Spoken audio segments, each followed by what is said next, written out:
Hi there. It's been a while since we've done a podcast. We just want to give you an update on the process of the progress of the EB.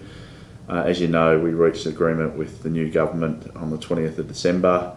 You should have received your sign-on bonus by now. Sorry about any problems and concerns about any tax implications around that. We couldn't avoid that because of the short notification. What's happened since then is that we've been trying to finalise the EB document. It's about a 150-page document. There's been many versions go between us and AV to finalise all the words. That's virtually been done now, and all we're waiting on is government endorsement of the EB in total. Once that is done, then the final EB document will come out for formal review by you to consider whether you want to vote in favour of it or not. The union certainly will be recommending the EB to its members, but again, the decision is yours.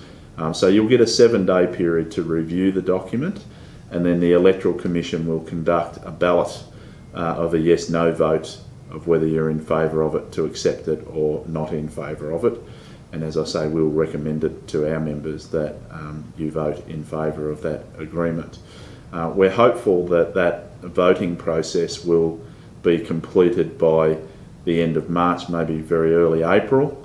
Once that is done, then that document, if it is voted upon favourably, will be sent to the Fair Work Commission for certification. Once the Commission certifies the document, it becomes enforceable 7 days later. So again, we're hopeful that that process will be completed by the second or third week of April. That would be our aim.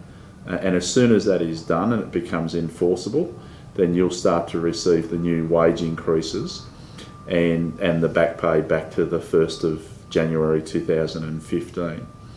The union's conducted 22 meetings, members' meetings around the state, in both metropolitan Melbourne and rural Victoria, and out at Doncaster and also up at Gilly Street, Ballarat, for the clerical and admin members. And the responses from those meetings was very positive, so we appreciate everyone that attended, and anyone that is seeking to get further information and clarification. If they don't understand the agreement, then don't hesitate to contact the union.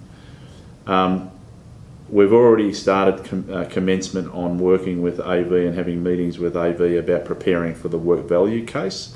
Our process at the moment is to deal with trying to come up with an agreed facts document where the parties reach an agreement on the changes of your clinical skills, education, training, knowledge, responsibility, all those sorts of things we'll be looking at for underlying classifications such as ALS paramedics and MICA paramedics and MICA flight paramedics. And then we'll also be looking at, as part of this process, looking at the changes in the specialty groups, the specialist groups, that will include a whole range of groups, and most of those groups have already been contacted, and we've discussed work value issues with most.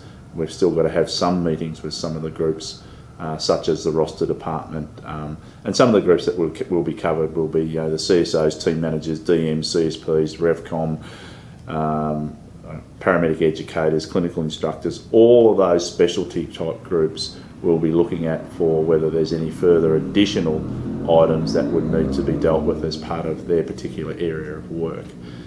That's to be completed. We've allowed ourselves a 2 to 3 month period. We'd hope it won't take the 3 months, because our aim is, and it's documented in the EBA, that the work value case starts in April.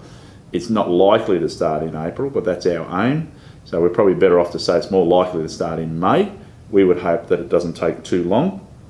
Our aim would be to have it completed by mid-year, with the view that the Commission would hand down a decision only a few weeks later, is what's been indicated to us. So we're hopeful that possibly by the end of July we may have an outcome of the work value arbitration, and we'll have many of our members as witnesses in the witness box giving evidence on the whole range of different things. It's an open court hearing in the Fair Work Commission.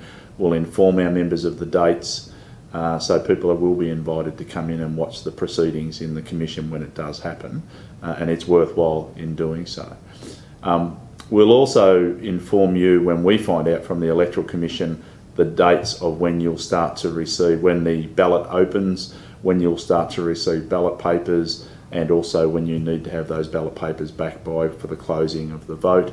We'll send out reminders during the ballot through SMS that just to remind you to put your ballot paper in, put your vote in, and get your ballot paper back. And normally what happens is that it would be ideal that once you receive your ballot paper, you fill it out straight away and get it back, because if you just leave it sitting on the bench at home, you'll forget about it. But we'll keep reminding you to make sure that there's sufficient enough ballot papers to come back and hopefully come up with a positive vote. So as I say, there's a lot happening, even though you might think that probably not much is happening, but there's a lot happening in the background. And we're hopeful that within the next 6 months, you'll see 3 significant pay increases. That'll be your first pay increase from the 6% from the 1st of January. You get a further 3% pay increase from the 1st of July this year. And then of course for the operational members in the paramedic classifications, hopefully you'll get a further, and I hope, a substantial increase as an outcome of the work value case, hopefully again around July. So you might see 2 increases either in July or July-August, something like that. And then of course there's a final 3% on 1 July 2016. So that's the wrap up at this stage. The other thing, just to let you know, we have done the new calculations for the rolled-in rate figures that apply from 1 January 2015. We will circulate those next week to you.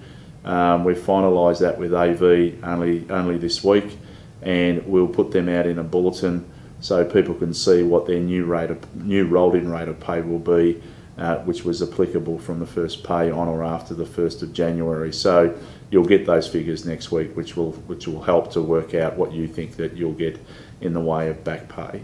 And the final thing is that when all the formalities are over, we have an intention to have a celebration. We would have loved to have had a celebration well before this, but we think that we'll wait till the outcome of the vote and that the agreement is certified by the Fair Work Commission before we'll have some sort of celebratory drinks.